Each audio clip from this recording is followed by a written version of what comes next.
मंत्र पाठ। ओम सहनावतु सहनौ भुनक्तु सह वीर्यं करवावहै तेजस्विनावधीतमस्तु मा विद्विषावहै। ओम शांति शांति शांति।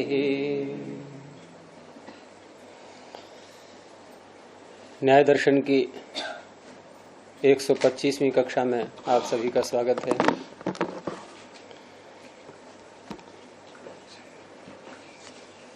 पीछे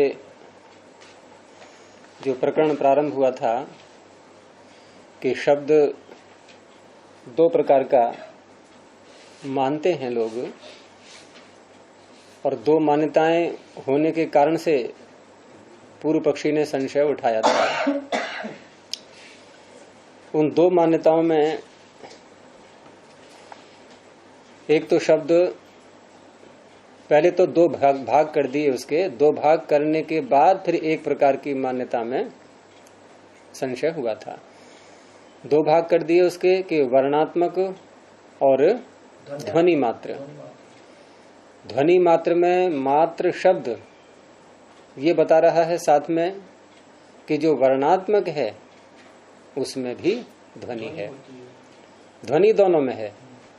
अब ध्वनि दोनों में है तो जो वर्णात्मक जिसमें ध्वनि भी है उसमें दो बातें हो गई, ध्वनि भी और वर्णात्मकता भी। अब इसमें से एक को हटाना हो तो हम दूसरा शब्द क्या बोलेंगे? वहां मात्र लगाना पड़ता है। जैसे किसी पानी में हमने नमक डाला और फिर एक चम्मच चीनी भी डाल दी उसमें, तो क्या हम ये कह सकते हैं कि इस पानी में नमक मात्र है? नमक मात्र कहने के लिए चीनी को हटाना होगा। तो ऐसे ही जो ध्वनि मात्र है वो केवल ध्वनि है, उसको हम और स्पष्ट करने के लिए अव्यक्त शब्द बोल देते हैं। दो भाग करने हैं इसके, तो व्यक्त शब्द और अव्यक्त शब्द, लेकिन ध्वनि दोनों में है। तो अब जो यहाँ पर वर्णात्मक शब्द है उस पर चर्चा प्रारंभ हुई थी, और वर्णात्मक में दो बातें सुनने को मिलती हैं।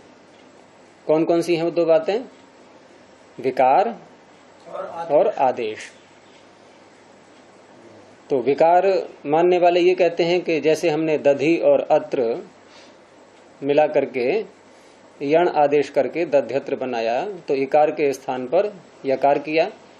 अब जो विकार मानता है वो क्या कहेगा कि इकार ने अपने इत्व को छोड़ करके, अपने इत्व धर्म को छोड़कर और यकार धर्म को, यत्व धर्म को प्राप्त कर लिया।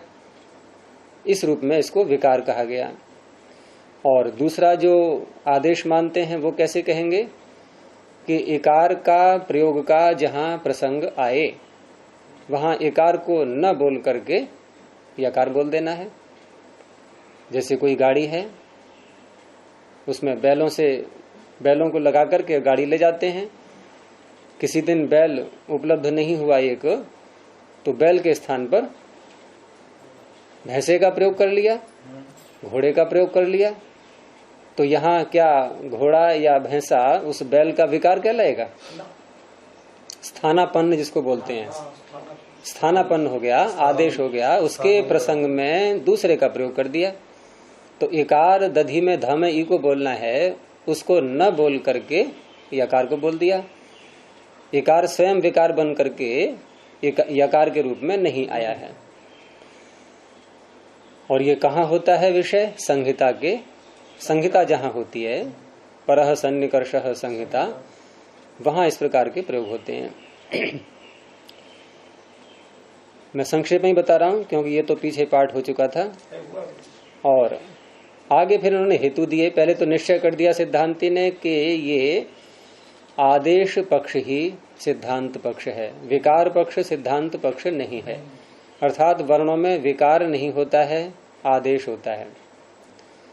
विकार पक्ष नहीं माना जाएगा। और यही पतंजलि का महाभाष्य में भी यही लिखा हुआ है, उनका भी यही मत है। सर्वे सर्वपदादेशाः दाक्षीपुत्रस्य पाणिनेः एक देश विकारे ही नित्यत्वम नोपपद्यते। उन्होंने भी एक देश विकार नहीं माना है। दाक्षी पाणिनि की माता है। हाँ, दाक्षी के पुत्र पाणिनि, दाक्षी पुत्र से पाणिनि। पिताजी का नाम क्या है? इनके पाणिनि। नहीं पता क्या है। हाँ? मैंने इतिहास में कभी रुचि रखी नहीं। इतिहास में मेरी रुचि कभी नहीं रही। नहीं, वो तो पणिन गोत्र को भी कह सकते हैं, पणिन पिता को भी कह सकते हैं, वो चीज अलग रही। क्या है वो देख लेना। तो विकार का इन्होंने स्वीकार नहीं किया है, आदेश का पक्ष स्वीकार किया है। अब सिद्धांती भिन्न भिन्न हेतुओं के द्वारा ये सिद्ध करेगा कि विकार नहीं है ये। तो पहले कहा कि विकारोपदेशे ही अन्वयस्य अग्रहणात् विकार अननुमानम। यदि विकार मानते हैं, यदि शब्द जब भी बोलेंगे तो क्या बोलते हैं इसको? अभ्युपगम सिद्धांत। थोड़ी देर के लिए किसी बात को स्वीकार करके और उसका परीक्षण प्रारंभ कर देना, ये अभ्युपगम सिद्धांत कहलाता है। तो विकार का यदि उपदेश मानेंगे तो उस अवस्था में विकार जहां होते हैं वहां एक सिद्धांत रहता है कि अन्वय होता है। अन्वय को मैंने विस्तार से आपको बताया था पीछे, कि पीछे पीछे चलना, अनु अय, अनु पीछे और अय चलना। तो कारण से जब कार्य बनता है तो कारण कार्य के पीछे पीछे चल रहा है। साहित्य में जो अन्वय शब्द को प्रयोग करता है यही आएगा। साहित्य में भी अन्वय शब्द के दो अर्थ नहीं बन पाएंगे। अन्वय अनुअय, इसमें कोई और भिन्न अर्थ निकलेगा ही नहीं। अय धातु गति अर्थ में आती ही है। क्या बोला आपने? गति के तीन अर्थ को चीज अलग है, लेकिन अय धातु गति अर्थ में आती है। इसको सूत्र को पूरा करो, धातु पाठ का है। नहीं, इण गतौ तो अलग है। नहीं, अय गतौ नहीं हो सकता है, नहीं कहा मैंने, लेकिन इतना ही है सूत्र ये धातु पाठ का, या कि कुछ और भी जोड़ा गया है इसमें, और धातुएं भी साथ में है। आय वय पाय मय चाय तय गतौ, इस तरह से। कभी कभी कई धातुएं एक साथ ले लेते हैं ना, जैसे वो सुना होगा आपने, एक ही वख वखी मख मखी णख णखी रख रखी लिख लिखी लिखी बलगु रगी लगी अगी वगी मगी तगी त्वगी श्रगी श्लगी श्रगी लगी गत्यर्थाहा, इतनी सारी पढ़ करके। तो वहां गति के अर्थ में होने पर भी धातुएं बहुत सारी हैं, तो एक साथ उनको बोल दिया और सबका यह अर्थ बता दिया, गत्यर्थाहा। अब उसमें से एक लेना है तो हम लोग क्या करते हैं, वो ये वही याद रहती है। अब अय वय पयमय में जो अन्य धातुएं हैं वो तो भूल गए, एक याद रहेगी अय, और गतौ उसके साथ जोड़ दिया, अय गतौ बना लिया ये। लेकिन सूत्र ऐसा नहीं है, वहां उसके साथ में और भी हैं। तो यहाँ इन्होंने कहा कि अन्वय चलता है जहाँ विकार होते हैं वहां। जैसे मिट्टी से घड़ा बनता है तो मिट्टी घड़े में आएगी। तो गुरुजी साहित्य में कर्ता आदि का संबंध करता है ना, कर्ता कर्म आदि के संबंध करके एक श्लोकों का अन्वय करते हैं। वो तो नहीं, वो चीज अन्वय वो अलग है। उसमें अन्वय में क्या होता है कि जो वाक्य हम बना रहे हैं उसमें कि पहले ये वाक्य, उसके पीछे ये, उसके पीछे ये, उसके पीछे ये, अन्वय का अर्थ वही है वहां पर, लेकिन वो अर्थ वही निकल रहा है। यानी क्रम जो बोलेंगे हम, तो पहले ये शब्द, फिर ये शब्द, फिर ये शब्द, फिर ये शब्द, अपनी भाषा की दृष्टि से। वही गुरु जी, जो श्लोक में जो बातें कही हुई हैं, एक बात जो कही हुई है उस क्रम के अनुसार शब्दों को उनको एक सीक्वेंस में लाना है, लेकिन सीक्वेंस जो अपनी भाषा के अनुसार जैसे हम समझ पाते हैं वैसे लगाते हैं। और श्लोक में जो शब्द दिए हुए हैं वो गेयता की सीक्वेंस में दिए हुए हैं, कैसे उसमें गेयत्व उत्पन्न हो। गेयत्व है, क्योंकि इसमें कोई प्रश्न ये उठा सकता है कि आप जो अन्वय कर रहे हैं किसी श्लोक का या किसी अन्य, ये तो खैर पद्य की बात अलग रही, गद्य में भी कभी कभी अन्वय करते हैं कि इसको ऐसे लगाना, तो उससे एक प्रश्न उठता है कि ऐसे लगाना, तो इन्होंने वात्स्यायन जी नहीं क्यों नहीं लगा दिया वैसे? क्या ये अन्वय करना नहीं जानते थे क्या? इनको वैसे ही बोलना चाहिए था जैसा हम चाह रहे हैं। तो भिन्न भिन्न समय में, कालांतर में समझने की शैलियां थोड़ी बदल जाती हैं कि हम कौन सा कर्ता कारक पहले लाएं, कौन सा कारक बाद में लाएं। तो वर्तमान में जो शैली चल रही है हम उसके अनुसार उस वाक्य को थोड़ा सा परिवर्तन करके क्रम बनाते हैं। शब्द सारे ले लेंगे, शब्द सारे आ जाएंगे, लेकिन एक क्रम बना लेंगे उसका।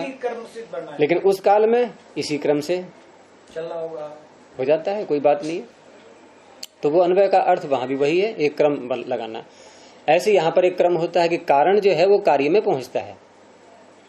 अब मिट्टी घड़े में आई है नहीं पीछे से, तो मिट्टी ने क्या किया, घड़ा बना तो मिट्टी ने क्या किया। अब जो आप उत्तर दोगे वो भाववाचक ही आएगा। क्या किया मिट्टी ने, अनुगमन। अब गमन की जगह अय बोल दो आप, अनु अय, तो मिट्टी ने क्या किया, अन्वय। अब ये तो हो गया भाववाचक शब्द।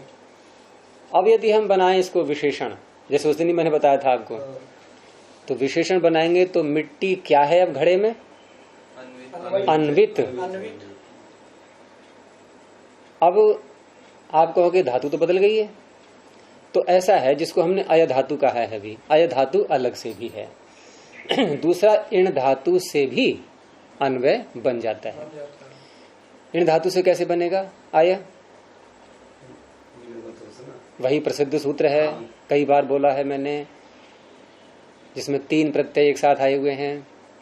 नंदी ग्रही कचादिभ्यो ल्युणिनी ल्युणिन्यचः, वहां अच प्रत्यय, ल्यू णिनी अच, 3 प्रत्यय है ना, और ये कर्ता में लगता है सूत्र, ये कर्तरीकृत।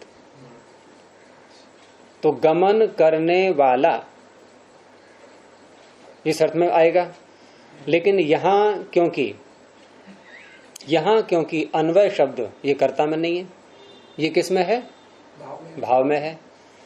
तो भाव में और अच प्रत्यय लाना है आपको इण धातु से। तो इण धातु से अब अच प्रत्यय भाव में किस सूत्र से आएगा, क्योंकि नंदी ग्रही से यदि आप बनाएंगे आय, तो वहां अर्थ क्या होगा, अन्वय शब्द का अर्थ क्या बनेगा फिर, गमन करने वाला, और हमें लेना है अर्थ गमन।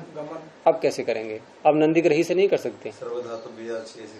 कहाँ पहुंच गए आप, ये कोई धातु उसका अष्टदय का सूत्र है ये। अरे प्रसिद्ध सूत्र है ए रच, इतना लगता है ये तो। ए रच, ए है अच, ए है क्या है, ई का षष्ठी पंचमी का एकारांत धातु से अच प्रत्यय होता है, ये भाव में ही होगा। जय जय सब बनते हैं इससे। जय किससे बनेगा, है? हम जय बहुत बोलते हैं ना कि भारत माता की जय, इसकी जय, उसकी जय, तो ये कैसे बना जय। और ये भी अशुद्ध है कि भारत माता की जय, क्या है शुद्ध, भारत माता की जय स्त्रीलिंग का है पुल्लिंग का, पुल्लिंग का, एक सूत्र है लिंगानुशासन का। अब ये प्रकरण थोड़ा बाहर हो गया, लेकिन चलो व्याकरण जुड़ा हुआ थोड़ा इससे। तो क्या सूत्र है लिंगानुशासन का, घाजंतश्च, घाजंतश्च, पहले है घयंतः, घयंतः के आगे है घाजंतश्च, ऊपर से पुल्लिंग का आ रहा है अनुवृत्ति सारी, कि घय प्रत्यांत शब्द पुल्लिंग में होते हैं। और घाजंतश्च में 2 और आ गए, कौन कौन से, घ और अच। और घ को तो पाणिनि ने भी पुल्लिंग में ही बोल दिया है, सूत्र में ही है, पुंसी संज्ञायाम घ प्रायेण, पुल्लिंग यहाँ बोल ही दिया उन्होंने वैसे भी, यद्यपि लिंगानुशासन भी पाणिनि का ही है, लेकिन वहां और स्मरण करा दिया। ये घयंत और अजंत शब्द जो है वो 3 हो गए अब आपके पास में, ये घयंत, घांत, अजंत, घय घ अच, ये शब्द पुल्लिंग में आते हैं ये प्रत्यय करने के बाद। तो जय शब्द यदि ए रच से हम अच करेंगे तो पुल्लिंग में ही तो आएगा। तो अब बोलो दोबारा, जय भारत माता का जय, यही तो होगा। लेकिन वो चल पड़ा है ऐसा, अगर आप बोलोगे तो कहोगे गलत क्यों बोलता है, गलत क्यों बोल रहा है। क्योंकि माता नहीं नहीं नहीं नहीं, का और की का संबंध आगे। अच्छा, आपने जो है माता से जोड़ा की को। अब मेरे प्रश्न का उत्तर देना।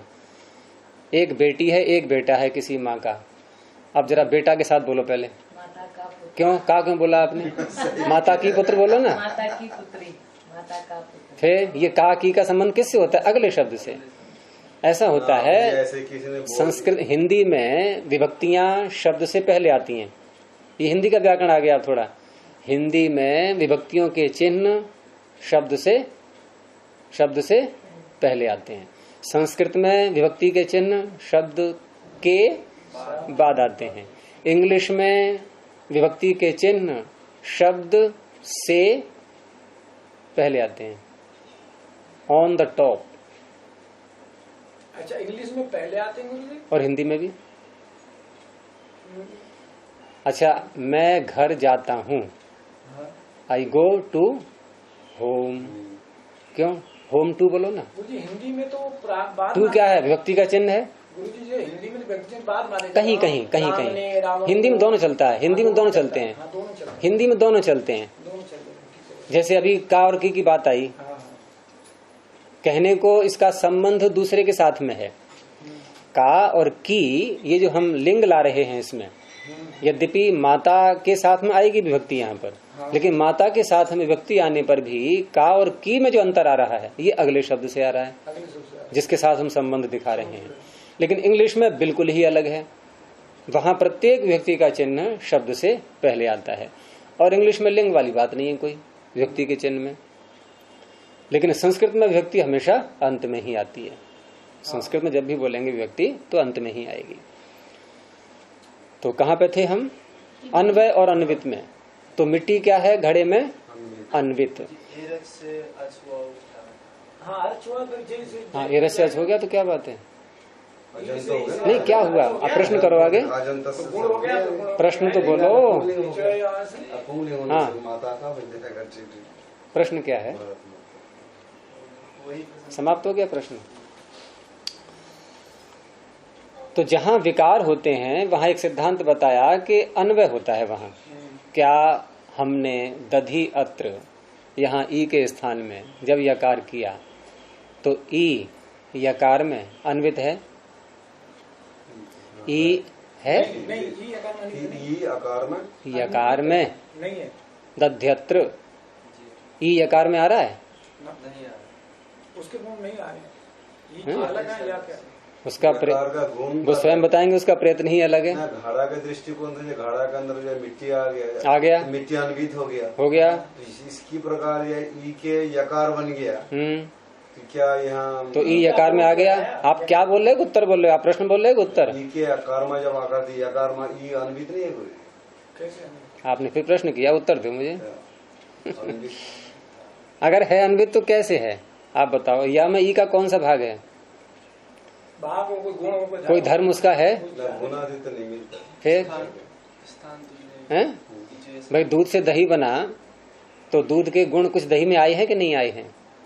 कुछ परिवर्तन भी होता है, कुछ आता भी है, कुछ हटता है, कुछ नया होता है, कुछ आता है।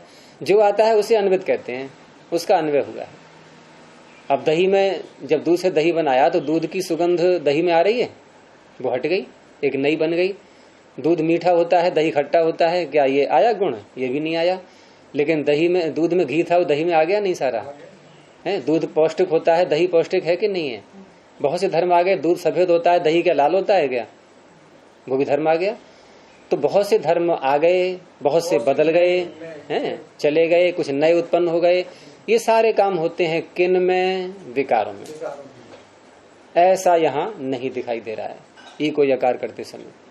ठीक है, कोई ऐसा उदाहरण जो वर्णों से ही संबंधित हो मगर विकार हो?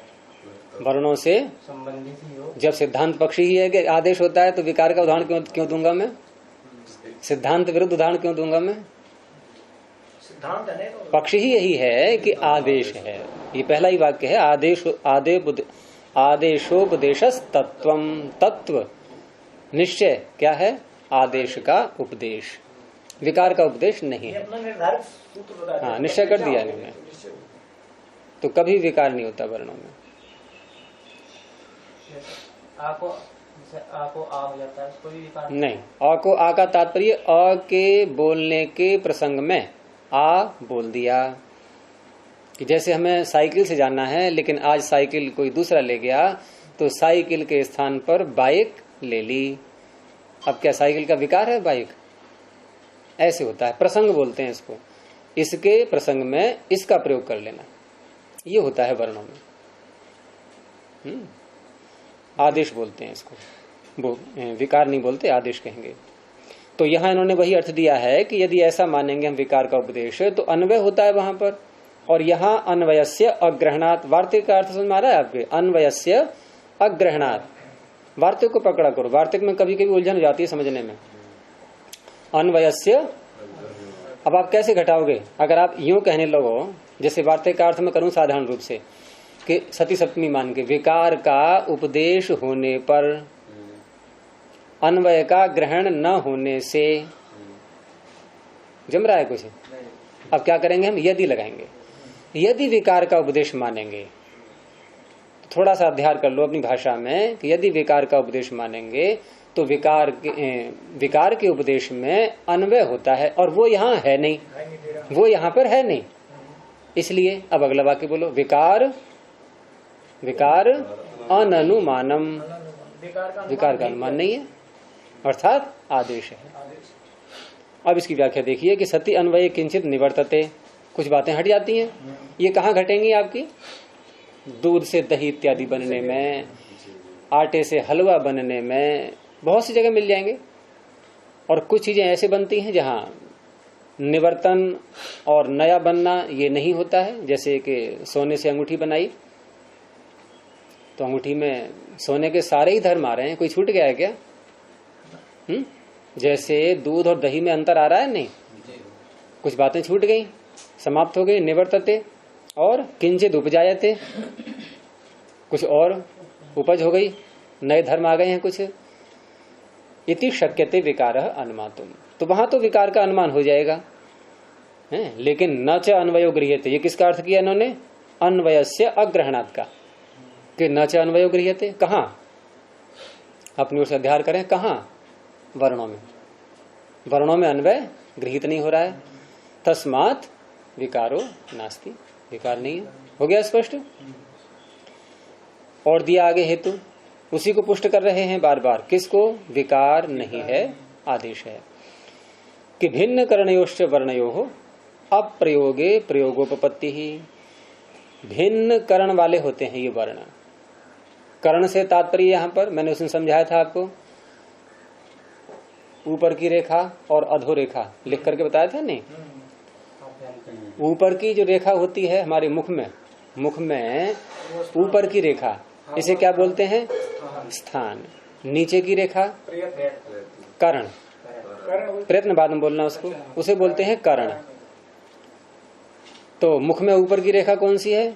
जिसको हम ऊपर का भाग लेते हैं मूर्धा से लेकर के कंठ तक, मूर्धा से लेकर के कंठ तक, ऊपर का पूरा भाग, गुलाई में है थोड़ा सा, ठीक है ना, ऊपर का पूरा भाग ले लिया हमने।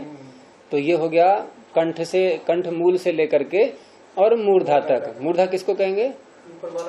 दांत जहाँ जुड़ते हैं मसूड़ों में, वो मूर्धा है।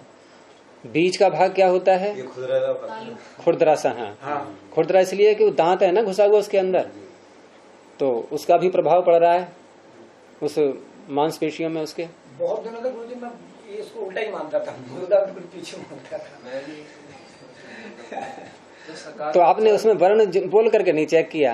ये मैं बोलता था ना, मैं बोलता। देखो स्पष्ट है कि हम जब च बोलते हैं, च, तो आप बताओ ये मसूड़े से जिह्वा छू रही है या मध्य भाग से? हम गलत उच्चारण करते हैं, तो मैं टा बोलते था ना, टा तो ज्यादा मोड़ देता था उसको, विशाल मोड़ने की कोशिश करता था। तो मूर्धा आगे का, हाँ, और बीच का भाग तालु, पीछे का कंठ। मतलब जो नासिका के नीचे छिद्र होता है, सबसे पीछे का, अंत का बोल रहे, बीच का, बीच का तालु, गड्ढा है जहाँ बिल्कुल, जैसे कोई कटोरा होता है। लेकिन चकार का हम उच्चारण करते हैं, वहाँ तो जीभ नहीं जाती है। और कहाँ जाती है? कहाँ ले जाते हो? ऊपर तो बोल रहा हूँ, बीच में च, छ, ज, झ, ऊपर जा रही है। वो थोड़ा सा बीच से जरा सा आगे आ जाओ, बात अलग रही है ना। कैविटी है वहाँ, थोड़ा सा गड्ढा सा है वो। तीनों जब सकार बोलेंगे तो दांत से हल्का ऊपर, मूर्धन्य से सकार, तीनों का अलग अलग है उच्चारण। स का तो फिर आगे आ गया आपका, दंत में आ गए आप। यही गुरुजी यही वो दंत में आ गए। दंत तो जो है सही है। हाँ। संति। तो मूर्धा में दिखाई भ्रांति हो रही है। देखो स और ट में क्या अंतर आ रहा है? जिह्वा हटी नहीं हटी थोड़ी सी? स में कहा बोला हमने? दांत और मसूड़े की जड़, बिल्कुल थोड़ा सा और नीचे को आ रहे हैं। स मिलाएंगे नहीं, चिपकाएंगे नहीं पूरा, और नहीं चिपकाएंगे, इसलिए इसका प्रयत्न का नाम क्या है? क्या नाम है प्रयत्न का? तो ईशत क्यों लगाया आपने? थोड़ा चिपका रहे हैं, ईशत स्पृष्ट। और जो बिल्कुल चिपक जाते हैं उन्हें क्या बोलेंगे? स्पृष्ट। जैसे क ख ग घ बिल्कुल चिपकेंगे दो अंग। अच्छा, ये तो में तो पूरी जीवा चिपक जाएगी, तो वो स्पृष्ट है। और श ईशत स्पृष्ट है। प्रयास तो वही हो रहा है जाने का। ये आप च में जाइए, आप कौन से शाह को ले रहे हैं? मूर्धा को ले रहे हैं ना, मूर्धन्य शाह को। तो मूर्धन्य शाह की तुलना ट से करेंगे, तालव्य शाह की तुलना च से करेंगे, लेकिन यहाँ दोनों में ईशत रहेगा। तालव्य शाह मूर्धन्य शाह में तालव्य शाह बोलेंगे तो तालु से ईशत स्पृष्ट पीछे जाएगी, लेकिन टच नहीं होगी। हाँ। तो इस तरह से ये जो है ऊपर का भाग, अब ऊपर के भाग में और थोड़ा आगे बढ़ जाओ, दंत से लेकर के कंठ तक, तो 4 भाग बन गए इसके, 4 हिस्से। दंत और मूर्धा पास पास में हो गए, उसके पीछे तालु, उसके पीछे कंठ। कंठ वहां है जहाँ ये काकुद, ये क्षेत्र जहाँ होता है हमारा, वहां जाकर के पीछे का वो लेंगे, ऊपर का ही भाग। ये सब क्या है? स्थान। और जो नीचे रेखा है इसको जिह्वा बोलते हैं, वो सपाट रेखा है नीचे की, वो जिह्वा हो गई। ये है कर्ण। क्रम ऐसे बनाया कि मूर्धा कंठ, क्रम है मूर्धा तालु कंठ। किसमें? ये सिस्टम शुरू से क्रम से बोलेंगे, कंठ, तालु, मूर्धा, दंत, और सबसे अंत में ओष्ठ। अब गुरु पहले हमारी, अब आपकी इस बात से इसमें वैजयंता ये कि हमारे वर्णों की परंपरा भी वैसी है, क्रम भी वही है, क्रम भी वही है। पहले कवर्ग कंठ, पाणिनि का सूत्र भी वैसे है, वैसा ही सब बिल्कुल व्यवस्थित है। कवर्ग कंठ प्रारंभ से हो गया, चवर्ग तालु बीच में आ गए, टवर्ग मूर्धा और आगे को आ गए हैं, दंत और आगे आ गए तवर्ग, और फिर अंत में आ गए पवर्ग। वर्णों की माला, महर्षि का सूत्र, सब क्रम से है, व्यवस्था, वो सब पूरा वैज्ञानिक है ये, पूरी वैज्ञानिकता इसमें। तो कारण जिसको मैंने कहा जिह्वा को। अब बात रही करण को प्रयत्न क्यों कहते हैं? स्थान को प्रयत्न क्यों नहीं बोल देते? तो आप देखें कि वर्ण बोलते समय क्रिया जिह्वा में होती है या ऊपर के भाग में होती है? ऊपर का भाग तो स्थिर है, वहां गति से कोई लेना देना नहीं है कि तालु नीचे को आ गया है, लटक के जिह्वा से छुआ है, ऐसा नहीं। जैसे मेरा एक हाथ ये है, एक हाथ ये है, एक तो तरीका है कि दोनों आए पास पास में, एक तरीका यह कि एक ये इधर को जाए या ये इधर को जाए, लेकिन यहाँ कौन सा है? एक आता है एक साइड में। जिह्वा आएगी तालु के पास, तालु थोड़ा सा भी नहीं हटेगा, तीनों स्थितियों में केवल एक, क्योंकि ऊपर का भाग ठोस होता है। और जिह्वा बनाई है परमात्मा ने लचीली। है इसमें हड्डी है कोई? हड्डी होगी तो लचीली कैसे बन पाएगी? कैसे ही मोड़ लो इसको, गोल कर लो, लंबा कर लो, पतला कर लो, हैं जो करते हैं वो शीतली प्राणायाम, तो ट्यूब की तरह बना लेते हैं, गोल करके फिर अंदर को श्वास खींचते हैं, तो सारी आकृतियां बन जाती हैं।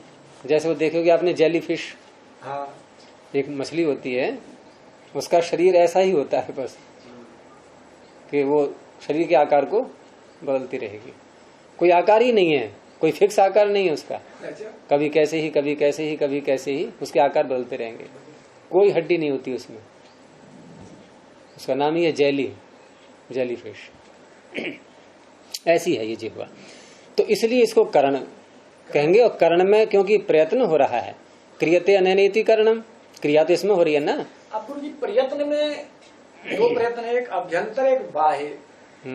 तो ये जो है बाह्य प्रयत्न में कर्ण नहीं होता है, कर्ण का अर्थ ही है आभ्यंतर प्रयत्न। अभ्यंतर क्यों?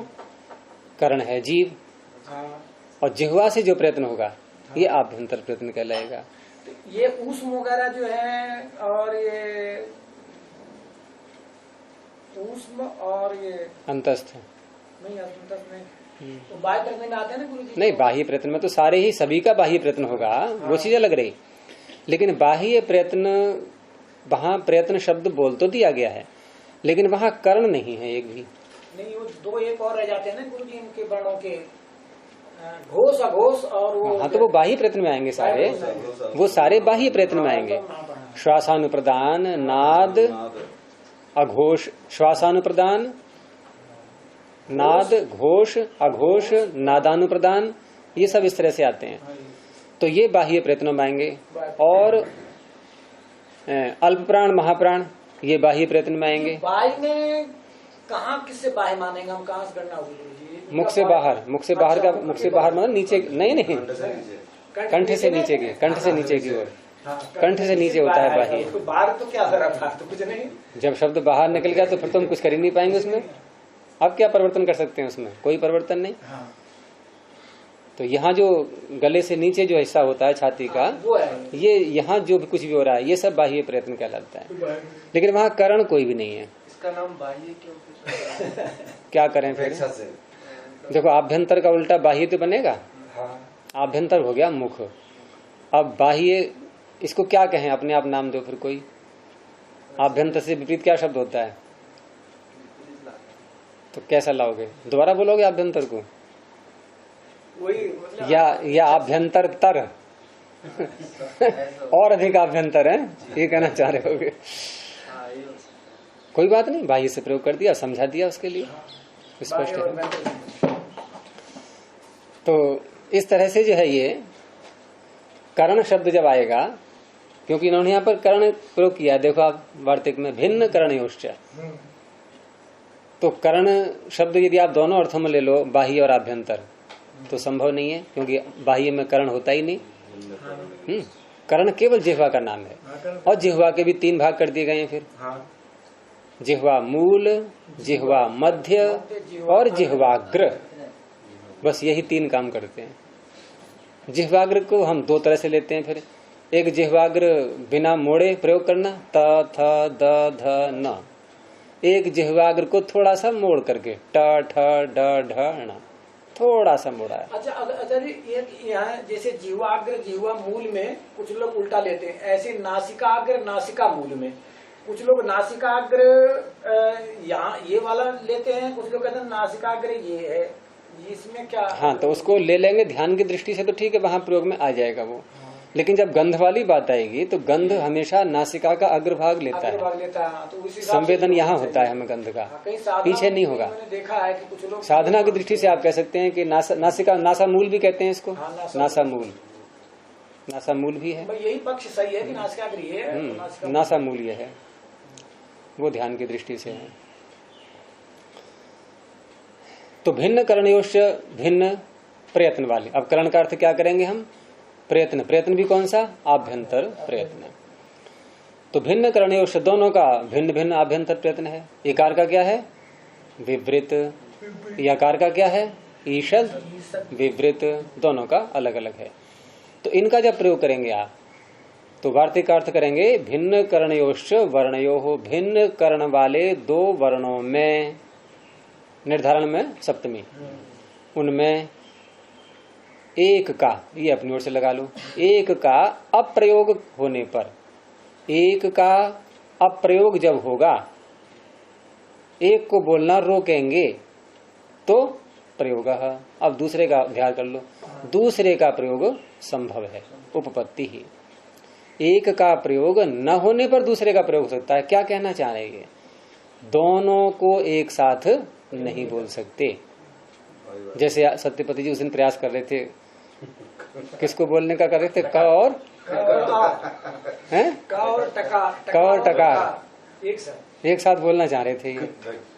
अरे या तो आप कंठ मूल का प्रयोग कर पाएंगे या मूर्धा का जो प्रयोग कर पाएंगे, दोनों एक साथ नहीं बोल सकते। योगी है, ये संभव है। तो यहाँ भी यही कह रहे हैं ये कि एक का करोगे आप पहले अप्रयोग, तब दूसरे का प्रयोग करोगे। और यहाँ घड़े में मट्टी भी है, घड़ा भी है, कोई अंतर नहीं पड़ रहा है, दोनों चीजें हैं। तो ऐसे यकार में एकार नहीं है, क्योंकि दोनों का कर्ण ही अलग है। संभव ही नहीं है उसमें लेश मात्र भी उसका अंश आ जाए। कि नहीं, वो हमने क बोला था, लेकिन क बोलते समय मूर्धा का भी थोड़ा सा स्पर्श कर लिया था। थोड़ा सा करके देख लो। अच्छा, क बोलते समय मूर्धा का भी थोड़ा सा स्पर्श कर लो। मुश्किल नहीं, असंभव बोलो, क्योंकि मुश्किल में फिर आप प्रयास करने लगोगे, क्योंकि मुश्किल में आदमी कैसे, मुश्किल ही तो है, करते हैं प्रयास, देखो शायद हो जाए। असंभव में प्रयास नहीं होता है, असंभव में कोई प्रयास करना ही नहीं है, बात ही समाप्त हो गई। तो विवृत कर्ण एकारः ईषद स्पृष्ट कर्णो यकारः तौ एमौ पृथक करणाख्येन प्रयत्नेन उच्चारणीयौ। पृथक कर्ण का ही अर्थ किया, पृथक कर्ण नाम का जो प्रयत्न है स्पष्ट कर दिया इन्होंने, कर्ण का अर्थ ही प्रयत्न कर लिया। आभ्यंतर शब्द नहीं बोला है क्योंकि प्रसिद्ध है इसलिए। जैसे हम बोलते हैं तुल्यास्य प्रयत्नम, तो वहां क्या है प्रयत्न का अर्थ, सूत्र आपने पढ़ी लिया है, क्या अर्थ वहां प्रयत्न का, आभ्यंतर प्रयत्न ही अर्थ है वहां। और वो कैसे निकला, आस्य में सप्तमी तत्पुरुष करके, आस्ये प्रयत्न। अब आस्य का अर्थ पीछे कर ही लिया था, क्या मुख में आस्य भवम आस्यम, वो स्थान अर्थ कर लिया था उसका, तो स्थान का नाम हो गया आस्य। अब स्थान में प्रयत्न, तो स्थान में प्रयत्न बाह्य होता है कि आभ्यंतर होता है, आभ्यंतर ही होगा। तो इस तरह से प्रयत्न शब्द आभ्यंतर के लिए व्यवहार में आता है। केवल प्रयत्न आप बोलोगे तो मुख में जो स्थान, उनमें जो प्रयत्न विशेष, केवल आप प्रयत्न बोलेंगे तो आभ्यंतर के लिए, और नहीं तो आपको बोलना पड़ेगा कि बाह्य शब्द लगाना होगा। ये जो बाह्य आभ्यंतर क्यों लगाते हैं, दो भेद करने हैं इसलिए। लेकिन अकेले प्रयत्न बोलेंगे आप तो आभ्यंतर के लिए आएगा। अगर बाह्य बोलना है तो बाह्य उसके साथ में बोलना पड़ेगा, लेकिन आभ्यंतर बोलना अनिवार्य नहीं है, बाह्य बोलना अनिवार्य है। तो आभ्यंतर के लेंगे तब हाँ, क्योंकि इन्होंने आभ्यंतर नहीं बोला है, यहाँ सीधा कहा कि पृथक करणाख्येन अर्थात प्रयत्नेन, उसी खोल दिया उच्चारणीय। तयोः एकस्य अप्रयोगे अन्य तरह से प्रयोग, तो एकस्य अन्य तरह से का हो गया ना अध्याहार, वही मैं वार्तिक में बोल रहा था। तो इस तरह से भी यहाँ देखकर इस नियम के आधार पर भी हम देखते हैं तो यही निश्चय होता है कि यहाँ पर विकार नहीं है, क्योंकि उसमें कोई अंश आ ही नहीं रहा है उसका। दूसरा, तीसरा दिया आगे, अविकारे च अविशेषः। अविकार, जहां विकार है ही नहीं, जो सत्ता ही उनकी अलग अलग है और उनका हमने उच्चारण किया, और पूर्व पक्षी जिसको विकार मान रहा है उसका भी उच्चारण करके देखा, लेकिन दोनों के उच्चारण में कुछ भी अंतर नहीं आया, कोई विशेषता नहीं हुई, अविशेषः, उसमें समानता रही। जैसे उदाहरण दे रहे हैं, दो व्यक्ति विशेष, दो वर्णों को उच्चारण विशेष, एक तो विकार वाले हैं। हाँ। आगे दे रहे हैं, देखो, यत्र इमौ इकार यकारो न विकार भूतो, जहां पर इकार यकार विकार नहीं है। जैसे यतते, यत धातु बोली आपने, क्या ये यत में य ई के स्थान में हुआ है? तो न विकार भूतो, जहां ये इकार और यकार विकार नहीं है। यतते में विकार नहीं है, यच्छति में विकार नहीं है। दाण को अच्छे मत बनाना, और दाण को अच्छे बना भी लोगे आप, तब भी आप ये नहीं कहोगे कि ई को या हो गया है ये। और धातु अलग से है ये आपके पास, यम ऊपर में इशुगमी यमाम छह से छह करके, तो यहां य पहले से है, मतलब पूर्व पक्षी भी इसको विकार नहीं कहेगा, ये अविकार है। इसलिए उदाहरण वही दिया है, प्रायंस्त, ये भी यम धातु का ही है, यहां भी य स्वतंत्र सत्ता है इसकी, ये न विकार है न आदेश है, बात तो विकार की चल रही है।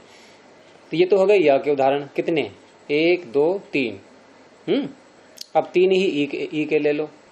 ये जो इति 2 बार है ना, एक तो इति आपकी समाप्ति का है, ये यकार के उदाहरणों की समाप्ति, और दूसरा इति आप चाहो हटा दो, जैसे सुदर्शन देव जी ने हटा दिया है, लेकिन मुझे जो संगति लग रही है इति को रखने से ज्यादा लग रही है। क्यों? संख्या बराबर हो रही है फिर उदाहरणों की। अगर इति को हटा देंगे तो आपके ई के 2 उदाहरण बनेंगे, कौन कौन से? इकार और इदम। समझ में आ गया? हाँ, इकार में जो ई है ये आदेश है क्या या का? संप्रसारण करते हैं या को ई। हाँ, सुदर्शन गुरु जी ने इति को केवल समापन में लगा दिया है, आगे नहीं रखा है। आगे नहीं रखा। इधर तो ई के उदाहरण कितने बने? 2 और या के 3। और इति को ले लेते हैं तो 3 दोनों के हो गए। तो कहने का तात्पर्य इति में जो ई है ये क्या विकार है? अच्छा, विकार होता तो कैसे होता? किसका विकार होता है? ई यदि होता है, यदि माने तो, या आदेश ही मान लो, आदेश माने तो किसका आदेश होगा? ये ई।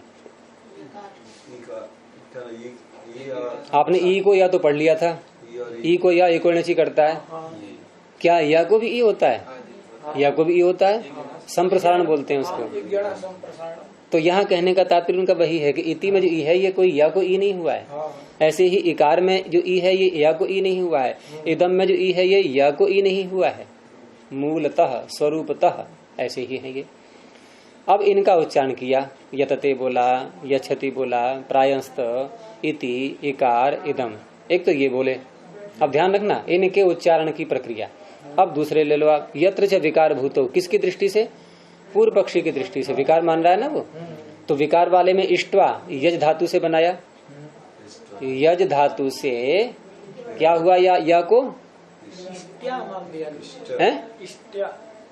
इष्ट्या नहीं, इष्ट्वा, यज्ञ करके। इष्ट्वा का अर्थ है यज्ञ करके, क्त्वा प्रत्यय आता है ना करके अर्थ में, कृत्वा, खादित्वा, पठित्वा, ऐसे ही इष्ट्वा। तो यज धातु से क्त्वा प्रत्यय किया और यज के यकार को संप्रसारण। सूत्र वचि स्वपि यजादि नाम किति है। संप्रसारण का प्रकरण 6 अध्याय के पहले पाद में ही, जहाँ ये द्वित्व का प्रकरण समाप्त होता है, ठीक उसके आगे से संप्रसारण प्रकरण प्रारंभ हो जाता है। और वही सूत्र है नीचे तीसरे कॉलम का कि वचि स्वपि यजादि नाम किति, 6 अध्याय का पहला पाद और प्रारंभ में ही तीसरा कॉलम, उसके नीचे का सूत्र 2 है। ग्रहीज्या वैव्यधि, ये बड़ा सूत्र है। उसके बाद फिर आता है, नहीं इसके पहले वचि स्वपि यजादि नाम किति, ये पहले है। उसके बाद में ग्रहीज्या इत्यादि। तो यजादि इसमें पढ़ा हुआ है नहीं कि यज आदि धातुएं उनको संप्रसारण हो जाता है। कब कब? जल्दी बोलो, कब? कित परे रहते, किति। तो क्त्वा कित है ना, तो बन गया इष्ट्वा। अब ये जो ई कैसा है, ये पूर्व पक्षी क्या कहेगा इसको? विकार। अभी विकार ही बोलना। ऐसे ही व्याहरति, वी और आ, ई को जाना चाहिए, ई को या, अर्थात एक इकार का दे दिया इन्होंने, एक यकार का दे दिया। यहाँ 3 नहीं दिए हैं, एक से ही काम चल रहा है। तो ये जो दोनों हैं ई और या, यहाँ पर पूर्व पक्षी क्या कह रहा है इनको? विकार। अच्छा, अब इष्ट्वा का ई बोला, पूर्व पक्षी से बुलवाया, पूर्व पक्षी से कहा बोलो इष्ट्वा, उसने बोल दिया इष्ट्वा। अब उससे कहा बोलो इति, अब उसने इति बोला, दोनों जगह ई बोला। अब यदि ई विकार है और इति का ई मूल है तो दोनों के उच्चारण में अंतर आना चाहिए, विशेषता होनी चाहिए नहीं? और सुनने वाले को तुरंत पता लग जा रहे इसने विकार वाला ई बोला है, ये स्वरूपतः जो ई है वो नहीं बोला है। ऐसा लगता है क्या? वही वार्तिक है, अविशेष है,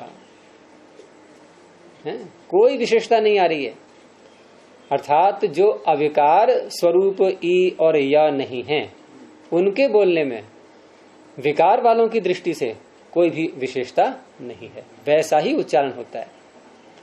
लेकिन अन्य वस्तुओं में जहां विकार होते हैं, भाई घड़ा एक अलग है, मिट्टी एक अलग है, दोनों का स्वरूप ही अलग अलग है, वहां पता लग जाता है प्रयोगकर्ता को कि मैं किसका प्रयोग कर रहा हूं। पता लगता है कि नहीं कि आटा है कि हलवा है? पता लग रहा है कि नहीं? या दोनों एक जैसे हैं? और यहाँ एक जैसे हैं दोनों। इति का ई और इष्ट्वा का ई, उच्चारण में कोई अंतर नहीं आ रहा है। ऐसे दूसरा ले लो, व्याहरति का या और यतते यच्छति इत्यादि का या, है कोई अंतर? हो गया स्पष्ट? तो इसमें उभयत्र,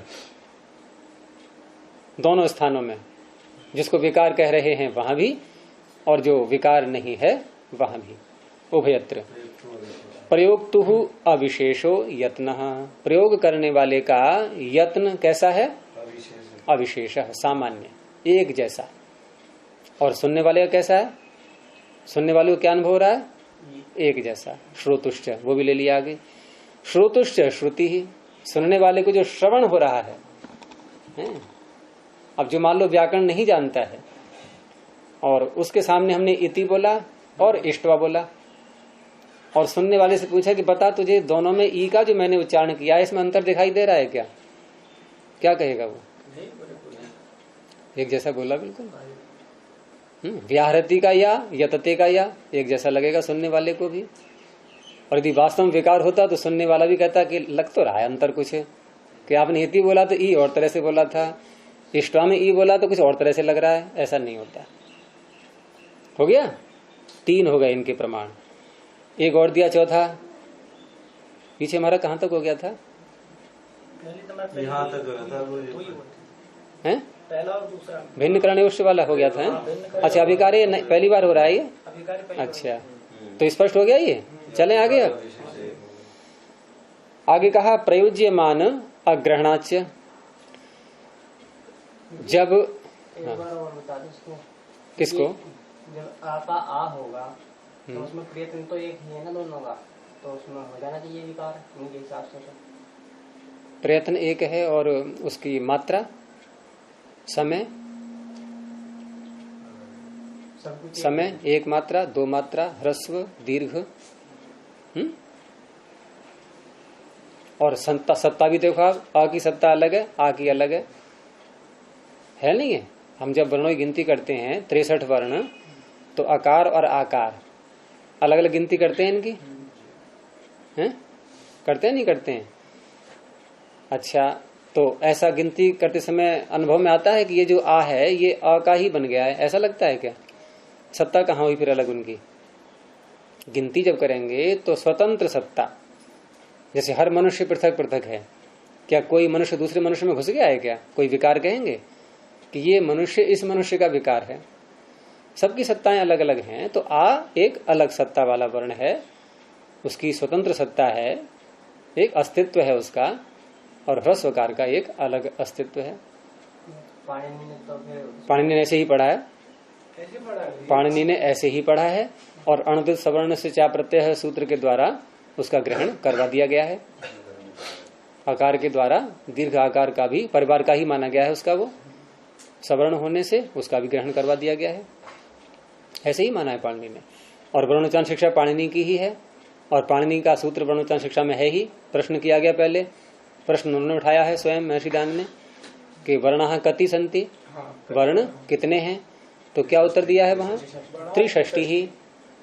हम 63 ही वाक्य पाणिनि का न भी माने तब भी कोई आपत्ति नहीं है भाई। जैसे पाणिनि महर्षि तो महर्षि दयानंद भी महर्षि, उनका वाक्य फिर मिलेंगे, वही प्रामाणिक है हमारे लिए।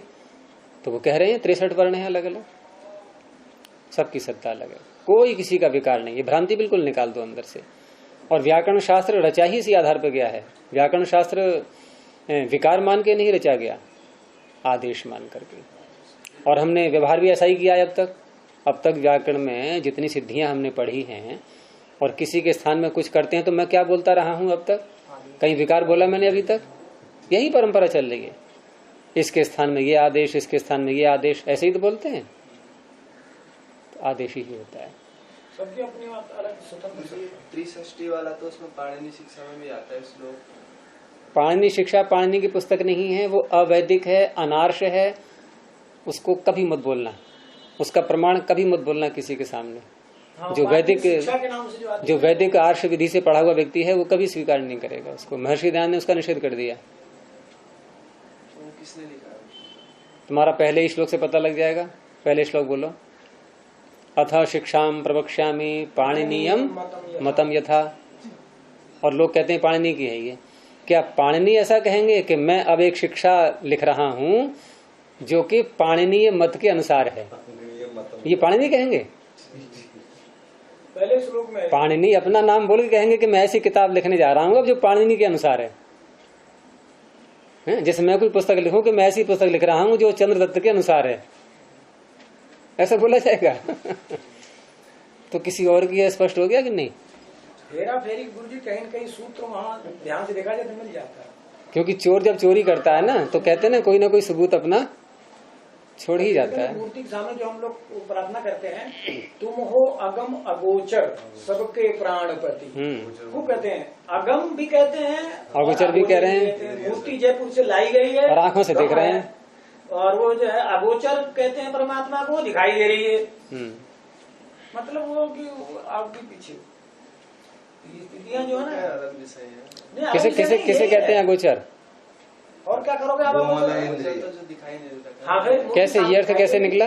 नहीं, ये अर्थ कैसे निकला है?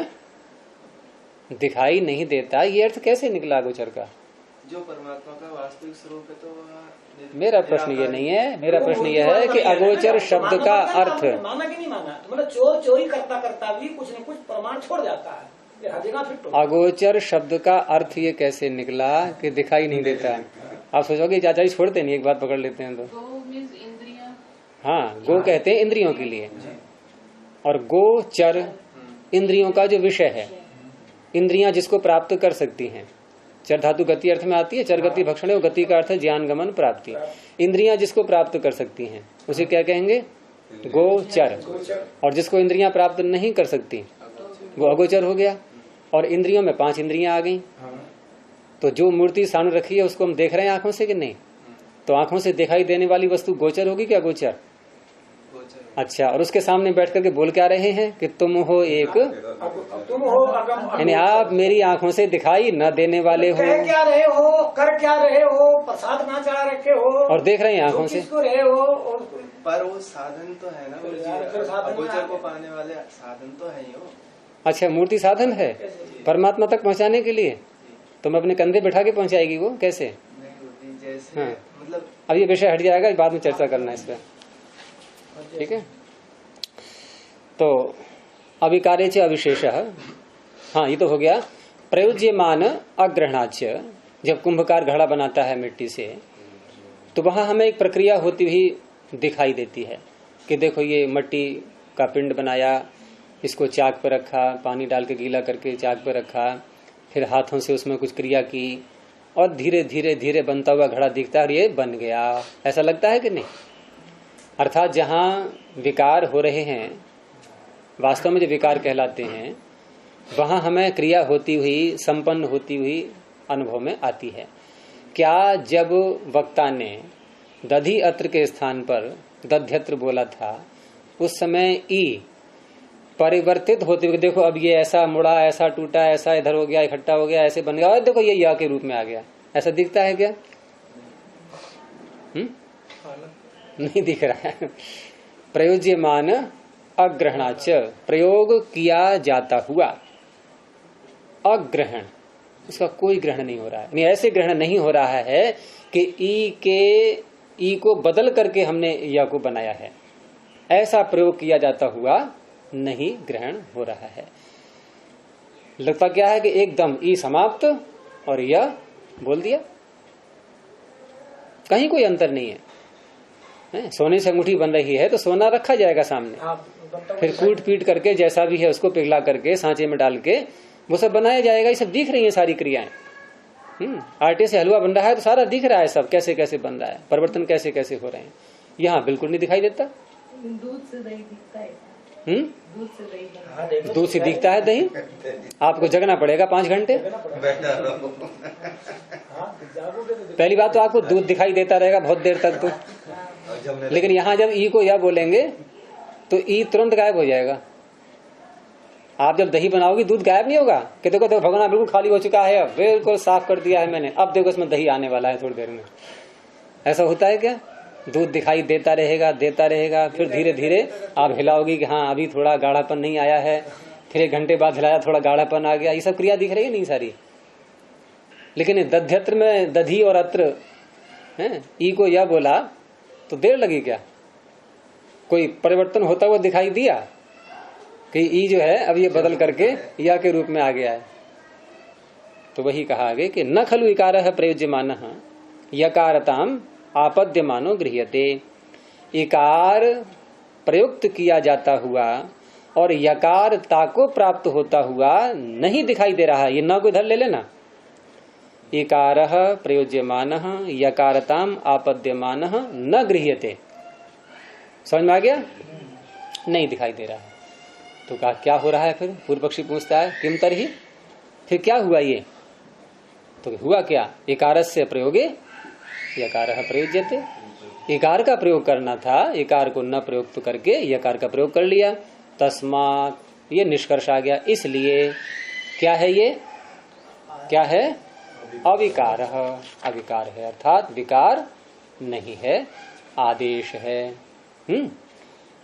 आगे अविकारे च न शब्दान्वाख्यान लोपः। अविकार पक्ष मानने पर ही अर्थात आदेश पक्ष मानने पर ही शब्दान्वाख्यान, शब्दान्वाख्यान कहते हैं व्याकरण शास्त्र को। पहला ही सूत्र क्या है पाणिनि का? अथ शब्दानुशासनम। अब शब्दानुशासन की जगह आप बोल दो अन्वाख्यान, बात एक ही है एक प्रकार से। तो अन्वाख्यान कह के भी बोलते हैं, शब्द का अन्वाख्यान। अनुशब्द यहां भी आ रहा है, अनुशासन में भी अनुशब्द आ रहा है। तो शब्दान्वाख्यान का अर्थ हो गया व्याकरण शास्त्र। तो व्याकरण शास्त्र का भी लोप अर्थात उसकी सत्ता बने रहना, लोप न होना, न आ रहा है ना, न शब्दान्वाख्यान लोपः। शब्दान्वाख्यान का लोप नहीं होता अर्थात सूत्र सार्थक बन जाते हैं। कब? कब? अविकारे, विकार न मानने पर। विकार मानेंगे तो शब्दान्वाख्यान पर भी संकट आ जाएगा। न विक्रियन्ते वर्णायति, ये सिद्धांत पक्ष है कि वर्ण विकृत नहीं होते। न च एतस्मिन् पक्षे, न को बाद में लेना, एतस्मिन् पक्षे, इस पक्ष में। किस पक्ष में? अभी क्या बोला था? वर्ण विकृत नहीं होते, इस पक्ष में। शब्दान्वाख्यानस्य, व्याकरण शास्त्र का, असंभव न, असंभव नहीं होता, समाप्त नहीं होता व्याकरण शास्त्र अर्थात संभव रहता है। सूत्र सार्थक हो जाते हैं, चरितार्थ हो जाते हैं, उनकी प्रयोजनवत्ता सिद्ध हो जाती है। कौन से पक्ष में? वर्ण विकृत नहीं होते अर्थात आदेश पक्ष में। ये न वर्ण विकारम प्रतिपद, इसको अल्प विराम ले लेना इसके आगे, संभव के आगे, और अगला वाक्य बन जाएगा ये न वर्ण विकारम प्रतिपद्येमहि, अर्थात सूत्र निरर्थक हो रहे हैं, हमारे पास कोई अब उपाय रहा ही नहीं। जब सूत्र कोई निरर्थक हो रहा होता है तो क्या करते हैं? मरता क्या न करता वाली बात आती है ना। जब कोई सूत्र निरर्थक हो रहा हो तो हम सूत्र को निरर्थक ढूंढ देंगे, चाहे हमें कुछ भी समझौता करना पड़ जाए, कुछ भी करना पड़ जाए, लेकिन सूत्र निरर्थक नहीं होने देंगे। सूत्र को बचाना बहुत ही अनिवार्य होता है। लेकिन यहाँ ऐसी अवस्था नहीं आ रही है कि यदि हम आदेश मानेंगे तो सूत्र निरर्थक होने लगेंगे और सूत्रों को सार्थक करने के लिए हमें विकार पक्ष स्वीकार करना पड़ेगा, ऐसा नहीं है। ये न वर्ण विकारम प्रतिपद्येमहि का अर्थ हो गया कि जिस कारण से हम वर्णों में विकार माने ऐसी स्थिति नहीं है, अर्थात अन्वाख्यान असंभव नहीं हो रहा है, निरर्थक नहीं हो रहा है। ये सार्थक होता ही तब है व्याकरण शास्त्र जब आदेश पक्ष को मानते हैं। ये हो गया।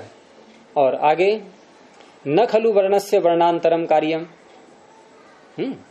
वर्ण का वर्णांतर कार्य नहीं है। ये कारण कार्य संबंध की दृष्टि से बोल रहे हैं कि जैसे इकार को हम कारण मान लें और यकार उसका कार्य माने, ऐसा नहीं होता। न खलु वर्णस्य वर्णांतरम कार्यम न ही इकाराद यकार उत्पद्यते, इकार से यकार उत्पन्न नहीं होता है, जैसे मिट्टी से घड़ा उत्पन्न होता है। यकाराद वा इकार, उसी को उल्टा कर दो, यकार से इकार उत्पन्न नहीं होता है संप्रसारण करते समय, वहां भी उत्पन्न नहीं हो रहा है वो। क्यों? तो आगे उसी को समझाया कि पृथक स्थान प्रयत्न उत्पाद्या ही इमे वर्ण है। ये वर्ण कैसे हैं? पृथक स्थान और प्रयत्न वाले। पृथक स्थान है इनका, पृथक प्रयत्न है। प्रत्येक वर्ण के साथ घटेगा ये, प्रत्येक वर्ण का स्थान और प्रयत्न पृथक पृथक है, ऐसे हैं ये वर्ण। तेषाम, अब उनके स्थान में अन्यस्य स्थाने प्रयुज्यते इति युक्तम। अन्य वर्ण के स्थान में प्रयुक्त किया जा रहा है, यही युक्त है, यही सिद्धांत पक्ष है। क्यों? अब उसमें बता रहे हैं ऐसा क्यों बोलना पड़ रहा है इनको। तो आगे जो वाक्य आ रहा है उसका भाव यह है कि यदि हम विकार मानते हैं, परिणाम मानते हैं, तो परिणाम दो प्रकार का होता है। परिणाम दो प्रकार का। पहले उदाहरण से समझ लो कि अन्य वस्तुओं में जो परिणाम होते हैं, जैसे आप एक घड़े को ले लो, एक ले लो दही को। मिट्टी से घड़ा बना, क्या इस परिवर्तन में कोई रासायनिक परिवर्तन भी हुआ है? केवल भौतिक परिवर्तन है, संरचना का परिवर्तन है, और इसको कहें एक शब्द में तो व्यूहन का परिवर्तन है। व्यूहन, जो अणु मिट्टी के एक पिंड के रूप में थे गोल आकार में, तो वहां अणुओं का संयोजन जिस सीक्वेंस से था, जिस क्रम से था, उस क्रम से न करके थोड़ा सा उनमें अंतर आ गया है और वे घड़ी की शेप में आ गया। अब ये मट्टी पूरी वही ज्यों की त्यों है नहीं है, केवल अणुओं का संयोजन। तो जैसे ये कमरे में सामान रखा हुआ है, ये सोफा यहाँ है, ये मेज यहाँ है, अब हमने क्या किया कि इसमें परिवर्तन किया कि इसको उधर रख दिया, इसको उधर रख दिया, स्थान बदल दिया सामान का। तो क्या कहें इसको? ये क्या रासायनिक परिवर्तन हुआ है? कुछ नहीं, भौतिक परिवर्तन बोलते हैं इसको। ये भौतिक परिवर्तन। अब दूध से दही बनने वाला, क्या यहां भी भौतिक परिवर्तन है? यहाँ केमिकल रासायनिक परिवर्तन है। लेकिन घड़े को पकाने के बाद जब वो आग में पक जाता है, हाँ। जो पहले मिट्टी थी वो तो अग्नि के धर्म आएंगे थोड़ी, उसमें वो चीज अलग हो गई। हमें मिट्टी तक ही रहना है अभी, केवल मिट्टी से मिट्टी का जो हम घड़ा, कच्चे को भी घड़ा ही बोल रहे हैं अभी। पके घड़े में तो आपका अग्नि का संयोग आपने एक अतिरिक्त कार्य और कर लिया है, अब उसका प्रभाव कहाँ जाएगा? अब वो एक अलग चीज हो गई। लेकिन कच्चा घड़ा है, अभी आप सूखा भी मत मानो उसको, गीला ही उसने काट करके धागे से और नीचे रख दिया है अभी। तो अब देखो वहां जो मिट्टी थी लौंदे के रूप में और वो घड़ा, इसमें केवल मात्र भौतिक परिवर्तन हुआ है, उसकी संरचना में परिवर्तन हुआ है, व्यूहन में परिवर्तन हुआ है। लेकिन दूध से दही बनने में भौतिक रासायनिक परिवर्तन भी साथ में हुआ है। वही वाक्य है आगे। और ये दोनों बातें यहाँ घट नहीं रही हैं, ई से यकार करने में, यकार से ई करने में, कि एता बच्चा एतत, इतना ही होता है। थोड़ा अभ्यास कर लेंगे अपनी ओर से। परिवर्तन होते समय, विकार होते समय इतना ही होता है। क्या होता है कि परिणामो विकार स्यात् कार्य कारण भाव होगा। या तो परिणाम, विकार जो है परिणाम के रूप में आता है। परिणाम से तात्पर्य यहाँ पर दूध से दही बनना, हाँ, जहां रासायनिक परिवर्तन भी साथ में जुड़ गया। और दूसरा कैसा होता है? कार्य कारण भाव होगा, या फिर कार्य कारण भाव। इसमें आप घड़ा ले सकते हैं, सोने से बना कुंडल अंगूठी ले सकते हैं, यहाँ भी केवल भौतिक परिवर्तन ही है, कोई रासायनिक परिवर्तन नहीं है सोने से अंगूठी बनाने में, है? बिल्कुल नहीं है। तो दो प्रकार के ही आते हैं ये अंतर परिवर्तन, कि या तो परिणाम विकार के रूप में आता है अथवा कार्य कारण भाव के रूप में आता है। एतावच्चय, फिर देखिए पंक्ति, एतावच्चय एतत् परिणामः, परिणाम इतना ही होता है। कितना? दो भागों में कर दिया उसको, कि विकारः स्यात् कार्य कारण भाव होगा।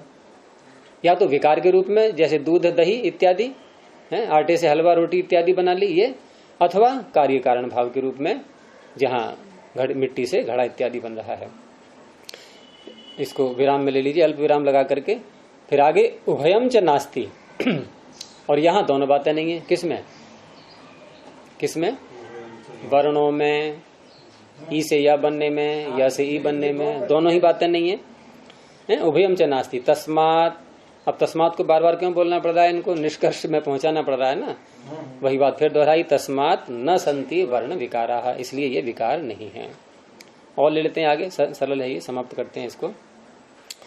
वर्ण समुदाय विकार अनुपपत्तिवच्च वर्ण विकार अनुपपत्ति है।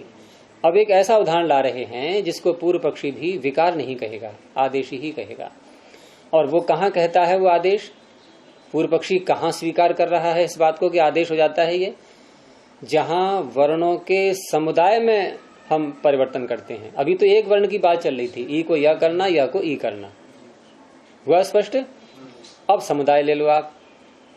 अस धातु है, अस धातु के हम रूप चलाते हैं तो जहां आर्ध धातु प्रत्यय आगे आते हैं, तो आर्ध धातु के अधिकार में, जो कि दूसरे अध्याय के चतुर्थ पाद में एक प्रकरण है पूरा, निकाल लो।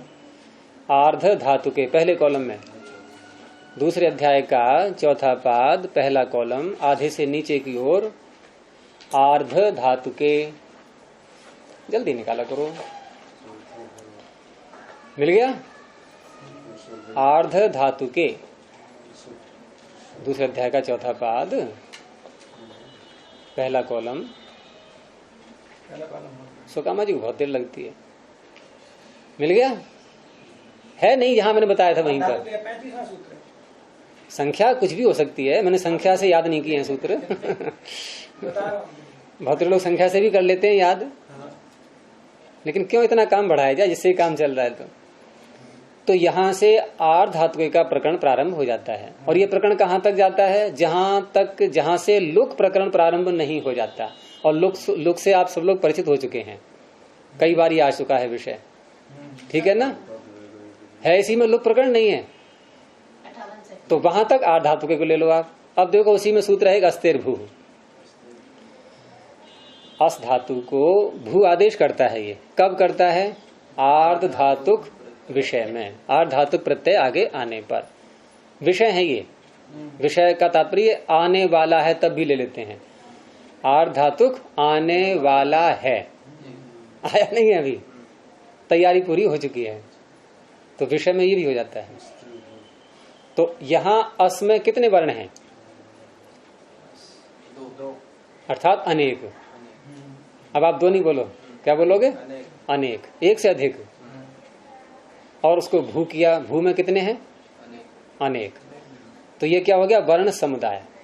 अब पूर्व पक्षी क्या कहेगा? इसको विकार कहेगा या आदेश कहेगा? आदेश कहेगा इसको। इसको विकार नहीं कह रहा है वो, तो वही उदाहरण ले लिया इन्होंने। अब तो वर्ण समुदाय में जैसे विकार की अनुपपत्ति होती है, वत लगाया ना वार्तिक में, वर्ण समुदाय विकार अनुपपत्तिवत, क्योंकि वो उसने मान लिया था पूर्व पक्षी ने, उसी को ले लिया इन्होंने दृष्टांत के रूप में यहाँ, कि जैसे आप वर्ण समुदाय में विकार की अनुपत्ति मान रहे हो, ऐसे ही उसी के समान वर्ण विकार अनुपत्ति, एक वर्ण में भी यदि हम कुछ परिवर्तन कर रहे हैं उसमें, तो वहां भी विकार नहीं है। तो दो उदाहरण दिए इन्होंने, दोनों सूत्र आपके यहीं पर हैं, अस्तिर भू और आगे ब्रुवो बची ही। ब्रू कितने वर्ण हैं? चलो संख्या बता दो अब। 3। बच में कितने हैं? 2। तो यहां भी ऐसा ही है, वर्ण समुदाय के स्थान पर वर्ण समुदाय। ये भी आधातुक में ही होता है। ब्रू धातु का रूप चलाएंगे जब, तो मैंने पीछे बताया भी है कि सार्वधातुक लकार कितने कहलाते हैं? 4। बाकी सारे आर्ध धातु, उनमें ब्रू वच का ही प्रयोग होगा, और अस धातु के रूपों में भू का ही प्रयोग होगा। अस धातु का भविष्यत काल में क्या बनता है? लिट लकार में रूप अशिष्यति नहीं बोलते ना, है? ब्रू का क्या बनेगा? ब्रू का वक्ष्यति, क्योंकि वच धातु अनिट है। वक्ष्यति, वचिष्यति मत बोल देना।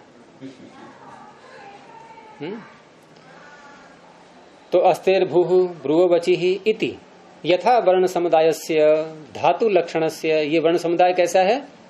धातु के स्वरूप वाला, क्योंकि दो ही उदाहरण दिए ना, दोनों धातुएं हैं ये, अस और ब्रू। तो वर्ण समुदायस्य धातु लक्षणस्य क्वचित विषय है, किसी विषय में, कहां पर? आर्ध धातु विषय में। क्वचित विषय, सर्वत्र नहीं, क्वचित विषय।